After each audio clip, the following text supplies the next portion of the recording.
Welcome back. Well, I am honored this morning to be joined in studio by some very fun guests. First of all, I have Samantha Christensen from the Rose Children's Theater. You are the board chair at the Rose Children's Theater. That's correct. And we have a fun show coming up for everybody here this weekend, starting on Friday night, if I'm not mistaken. Yes. Friday afternoon. Do you have a matinee going? No, we Friday? have a matinee Saturday and Sunday, but we're Friday night and Saturday night. Well, the show is Alice in Wonderland Jr. Yes. How have the preparations been going for this production? It's intense, but it's wonderful. So we are a volunteer board, and we involve all of our parents behind the scenes. It's all the children are on stage acting, but all the adults are backstage working on the production.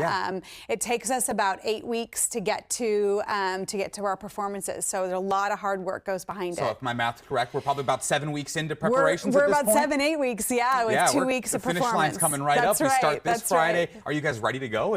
We are so ready to go. It's Tech Week right now, so it's an intense week for us, but a lot of fun, a lot of excitement, and yeah, we're very excited to open this Friday. Absolutely. You said that you have a little bit of a village going on at Rose Children's Theater. All the parents helping to help you out. When we get a chance, y'all in back, pull up camera 2 for me. Show off some of these fabulous outfits we've got going. Here are a few of our crew here. Forrest, Jordan, Annabelle, and Kira. We'll get to them in just a second. But Samantha, talk to me about, you said beforehand, you pointed out one of the women here in our studio created about 40 of these outfits herself. That's correct, yeah. So what an undertaking. I think that's the wonderful thing about community theater is that we involve the community in order to do what we do. So we have parent volunteers, we're a working board, we're a volunteer board, and then we get to hire local directors, local music directors. We get to perform in a local theater.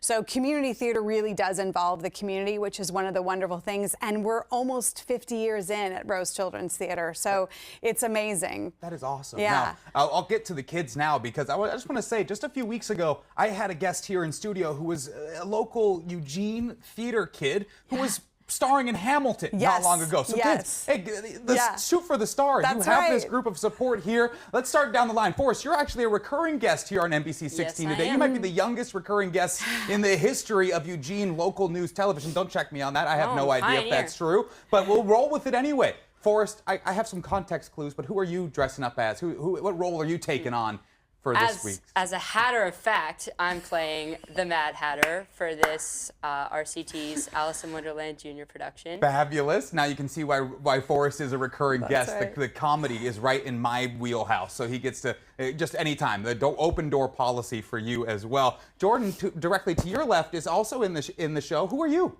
I'm playing as Rose. What, are you excited for this week? You're nervous? What are the feelings like going into the week where the show finally is coming? It's definitely a big mix of both. I mean, it's there's a bunch of nerve, but then there's also a bunch of excitement. Absolutely. How much hard work have you put into this to get ready to be at this point?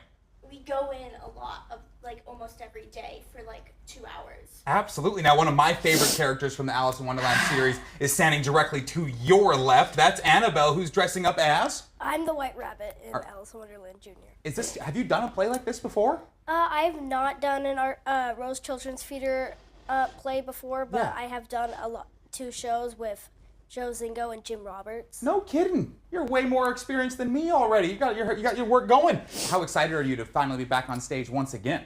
It was really fun doing Cats with Joe Zingo, but this might be funner with all the choreography that I do. And the outfits, not bad either, huh? They're a pretty darn good looking group. Kira, to your left, I think people may have figured out, who are you going to be though, Kira, in case they haven't seen the context clues yet? I'm going to be Small Alice in Alice in Wonderland Jr. Now, if you're Small Alice, does that imply that there are bigger Alices as well? Yes, when Alice shrinks and grows, there are different people for those. So you're my shrunken down little Alice? Yes. How excited are you to be one of the main characters of this production? It's really exciting. It's the first time I've had my own solo bow, so it's really fun. How exciting. I'm so excited for you guys. Again, we're starting this Friday. I'll cut back to Samantha. We'll talk a little bit of logistics here. So what shows do you guys have scheduled, and how can people get in the door? Yeah, so this is our spring show, which kind of wraps up our main stage season, but we have summer camps that are a great way for kids to get involved for a short amount of time, a week or 2 weeks. All throughout the summer, we have our summer camps. And then in the fall, we are going to be doing Matilda Jr. Jr., which is going to be very exciting. It's the first time we've done the show, so we're very excited. Again, another local director, Al, is going to come back and direct our show. He did Finding Nemo.